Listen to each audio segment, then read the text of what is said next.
आज इंडिया के अंदर एक टेररिस्ट अटैक हुआ है पहलगाम के अंदर। 25-26 जो सयाह हैं उनके मारे जाने के और बहुत सारे लोगों के ज़ख्मी होने की इतला है। बहुत काबिल मज़म्मत है, जहाँ पे भी टेररिज्म हो पाकिस्तान तो दुनिया सारी में शायद जो वर्स्ट हिट है टेररिज्म की वजह से वो पाकिस्तान है। और हमें बहुत अच्छे से इस चीज़ का एहसास है कि जिस मुल्क के अंदर दहशतगर्दी का वाक़या हो, जब किसी अपने के साथ ये बीते तो वो क्या तकलीफ़ गुजरती है। लेकिन इंडिया के साथ एक अजीबोगरीब फिनोमेना ये है कि जब कोई अमेरिका से हाई प्रोफाइल विज़िट होने वाला होता है उस वक्त ऐसा टेररिस्ट अटैक ज़रूर होता है माजरत के साथ, लेकिन उसका इल्ज़ाम फिर बाद में उंगलियां उठाने के लिए वो पाकिस्तान की तरफ देखते हैं। ये रीजनल सिनारियो माजी के अंदर भी इस तरीका का डेवलप होता रहा और एक से ज़्यादा दफ़ा ये डेवलप हो चुका है। उधर अटैक होता है और अटैक से दूसरे मिनट ही उनका कोई एक वज़ीर उठता है और वो पाकिस्तान की तरफ उंगली उठा देता है। क्या मुनासिब नहीं है कि हम इस सिचुएशन से बाहर निकलें? पाकिस्तानी इलाकों के अंदर जो दहशतगर्दी के वाक़यात हो रहे हैं, TTP जो अटैक करती है या सरहद पार से जो टेररिज्म पाकिस्तानी इलाकों में आता है, पाकिस्तान की फ़ौजी बेसिस को जो अटैक किया जाता है वो कहाँ से होता है ये भी किसी को इब्हाम नहीं है। कनाडा के अंदर बैठे हुए सिख कम्युनिटी को मारने के लिए कौन जाता है? पाकिस्तान के अंदर 24 जो असैसिनेशन हुई हैं जिसके लिए रॉ ने लोगों को हायर किया, फ़ंड किया, रिक्रूट किया, इंफॉर्मेशन प्रोवाइड की, वो कौन करता है? अमेरिका के अंदर एक अटेम्प्टेड जो था सिख की वो असैसिनेशन, उसके पीछे कौन था? तो ये सारे वो वाक़यात हैं जो किसी की आंख से ओझल नहीं है, लेकिन दुनिया अपने मफादात के मुताबिक फ़ैसला करती है। पाकिस्तान को भी अपने मफादात के तहत अपनी स्ट्रेटजी और हिकमत अमली के ऊपर फ़ैसला करना चाहिए। लेकिन पाकिस्तान में हुकूमत की प्रेफरेंसेस अगर तरजीह की बात करी जाए तो हुकूमत की तरजीह आज के दिन ये थी और ये पिछले कई हफ़्तों से जारी है कि इमरान खान से किसको मिलने से रोकना है। वो अलीमा खान जा रही है तो उसके आगे पुलिस की वैन लगा के कैसे रोकना है। उधर से अगर सलमान रकम राजा आ रहा है तो उसको एक SHO खड़ा करना है आगे या सिपाही को आगे खड़ा करना है।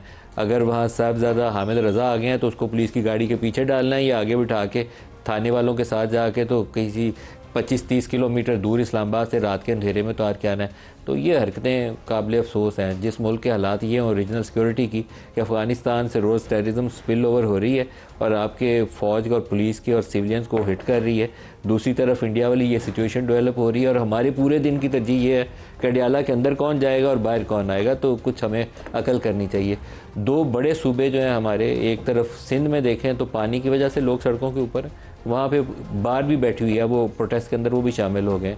KP के अंदर आ जाएँ तो माइंस एंड मिनरल्स के ऊपर पार्टी के अंदर भी तकसीम है, हुकूमत के अंदर भी तकसीम है और बलूचिस्तान और KP दोनों से आवाज़ें उठनी शुरू हो गई, सियासी जमातों के अंदर से आवाज़ें उठनी शुरू हो गई।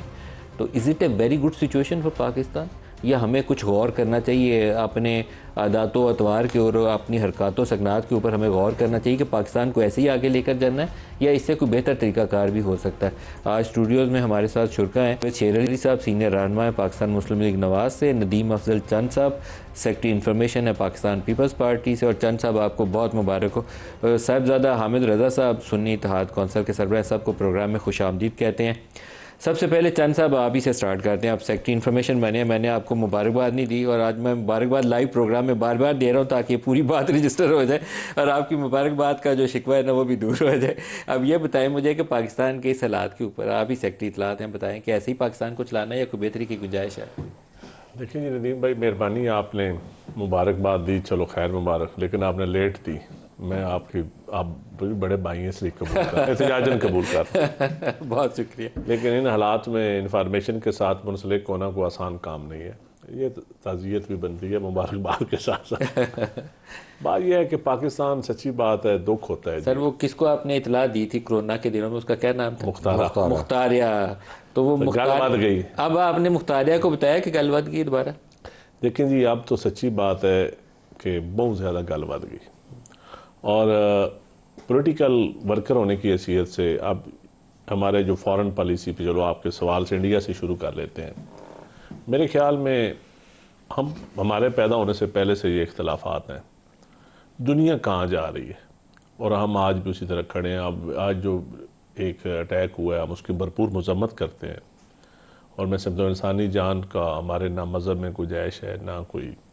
हम जो फ़लस्तीन में हो रहा है उस पे शायद किसी को इंडिया वालों को मजम्मत करने की तौफीक ना हो, या क्वेटा में जो हो रहा है और हमारे KPK में रोज़ाना जो हमारे साथ हो रहा है।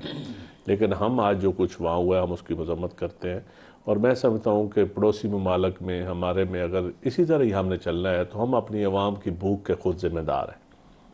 जो भूखी आवाम खा वो इंडिया में है या पाकिस्तान में है या अफ़गानिस्तान में है या किसी और मुल्क में है, उसकी ज़िम्मेदारी हम पॉलिटिकल लोगों पे आती है जिनको लोग बाग डोर संभालने की देते हैं, और बदकिस्मती के साथ हम उनके मेयार पे पूरा नहीं उतर रहे, अवाम के मेयार पे। और आज 2025 है, अगर आप भी दुनिया कहाँ पहुँच गई है, वेस्टर्न कंट्रीज़ कहाँ पहुँच गए हैं। हम थर्ड वर्ल्ड में जो कभी हम एक मुल्क होते थे, हम एक हमारी नस्ल, एक हमारे रंग रूप। चंद साहब, जो दुनिया में इस वक्त चैलेंजेस हैं वो सामने रखें। जो ट्रंप ने आके ये टैरिफ वॉर शुरू की, इस वक्त पाकिस्तान में, मैं अभी प्रोग्राम शुरू करने से पहले अपने प्रोड्यूसर्स को कह रहा था, शायद आप लोगों को मेरी कोई क्रेजी आइडिया लगे, कि पाकिस्तान में शादियों के ऊपर ना सोने को बैन कर देना चाहिए, पहनाना बाई लॉ बैन कर देना चाहिए। गरीब लोग तो मर जाएंगे। 3,63,000 रुपये तोला है। अगर 2-2.5 तोले किसी को डालना हो ना तो 10 लाख चाहिए, वो मर जाएगा बंदा। नहीं, 10 लाख लोग तो पहले भी बेचारा भाई लॉ बैन कर दें इसको। तो ये हालात है हमारे पाकिस्तान के। भाई नदीम, गरीब लोग तो पहले भी बेचारे की जरूरत नहीं सोना पहने। जो मिडिल क्लास है, जो हम लोग अपनी इज्जत रखने के लिए बहुओं को भी पहनाना पड़ता है, बहनों को भी, बेटियों को भी देना पड़ता है। यकीन माने मिडिल क्लास अपनी प्रॉपर्टी या अपनी कोई चीज़ बेचे बगैर शादी का तस्वर ही नहीं है। सर, जिसने अब 2 तोले पहनाना हो उसको 10 लाख चाहिए, कहाँ से 10 लाख लाएगा? तो बस मैं समझता हूँ कि आप लोगों को गौर करना चाहिए, बहुत मुश्किल है। शुक्र है गवर्नमेंट ने एक ये नोट फेंकने पे पाबंदी लगाई है।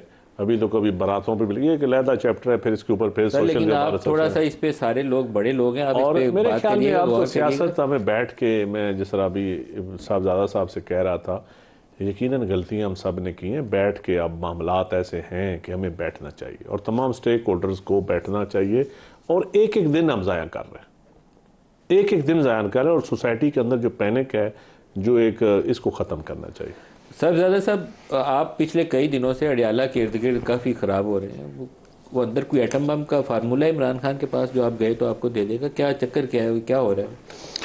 बिस्मिल्लाहिर्रहमानिर्रहीम। बहुत शुक्रिया नदीम साहब। महसूस तो ऐसा ही होता है सर। आज भी आप ये देखें कि मैं तो चूँकि इस्लामाबाद हाई कोर्ट में था, मैंने कंटेम्प्ट फाइल करनी थी, और आज वो अरकान कौमी असम्बली वहाँ पर पहुँचे, जिन 6 आज मुलाकात थी लॉयर्स की और फैमिली की। फैमिली के लिए जो 6 नाम दिए गए, उनमें से पहले तो आके ये कहा गया कि खान साहब की 2 बहनें उज़मा साहबा और नौरीन साहबा और उनके कज़न कासिम ज़मान साहब वो अंदर आ जाएँ मुलाकात के लिए। So they were taken inside excluding Aleema Khan साहबा। बहनों ने कहा नहीं जाएंगे, लेकिन अलीमा खान ने कहा कि नहीं आप दोनों जाएं। वो तीनों अंदर चले गए। वो अंदर जिस सुप्रिटेंडेंट का कमरा है जहाँ पे बैठ के फिर तलाशी का एक तकलीफ दे अमल शुरू होता है, वहाँ पे ले जा के बिठाया गया। 1 घंटा बिठाने के बाद कहा गया मुलाकात का टाइम ख़त्म हो गया, ना यू कैन गो बैक। सो अब पहले बाहर से ले जाने वाला मराहल था, अब ये है कि अडियाला में अंदर ले जाया। राजा साहब भी खड़े थे पुलिस वाले के साथ, बाद में वो ट्वीट्स कर रहे थे। ये है साइंस क्या? मतलब वो मिल लेंगे तो क्या होगा?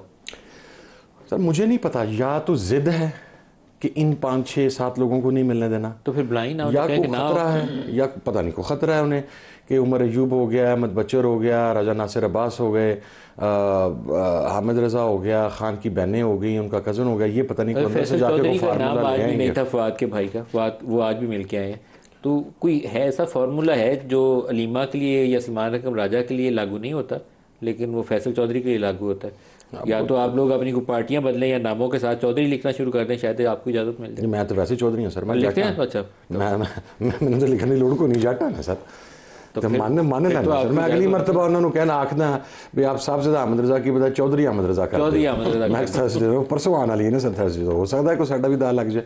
लेकिन मैं एक बात जो नदीम अफजल चंद साहब ने की और आपने उस इशू को रेज़ किया सर, जब कौमें इस बहरान में होती हैं ना, तो नेचुरली जो कौमें मैच्योर हो चुकी होती हैं ना, वो अपने अलल्ले तलल्ले छोड़ देती हैं।